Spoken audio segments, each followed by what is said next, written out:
On April 22, 2025, a deadly shooting occurred in Baisaran Valley, a popular tourist spot in Pahalgam, Jammu and Kashmir. 5 armed men suddenly opened fire on visitors, killing 28 people on the spot. Most of the victims were Hindu tourists, and one local Muslim was killed while trying to stop the attackers. The incident reignited tensions between India and Pakistan. To understand the conflict, we must go back to 1947, when India and Pakistan gained independence from Britain. Kashmir, a Muslim-majority region ruled by a Hindu king, Maharaja Hari Singh, initially chose to remain neutral. But when pro-Pakistan militias entered Kashmir, Hari Singh asked India for military help and signed an agreement to join India. Pakistan never accepted the deal, which led to the first war between the two nations.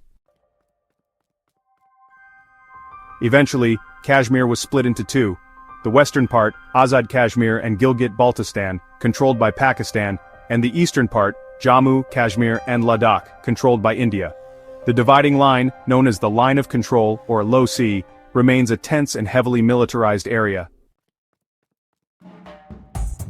Fast forward to 2025, the attack happened around 11 a.m. The gunman reportedly asked the victims their religion and opened fire on those who identified as Hindu. The assault lasted only a few minutes but caused widespread fear.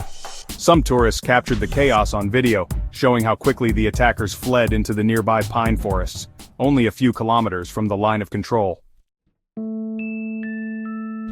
The next day, a Telegram channel linked to the militant group the Resistance Front, or TRF, claimed responsibility, calling it retaliation for India's military presence in Kashmir.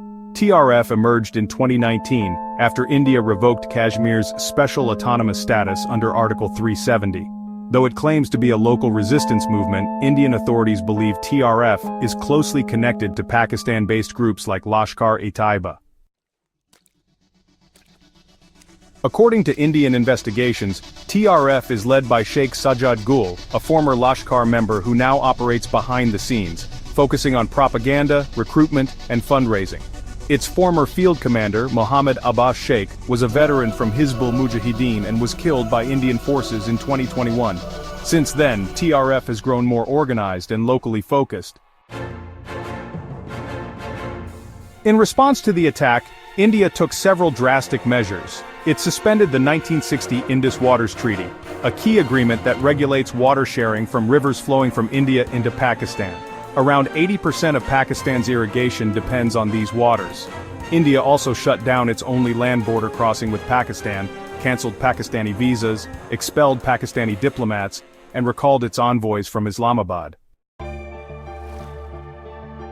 Pakistan responded by closing its airspace to all Indian flights, forcing airlines like Air India to reroute flights to Europe and the Middle East, adding cost and time.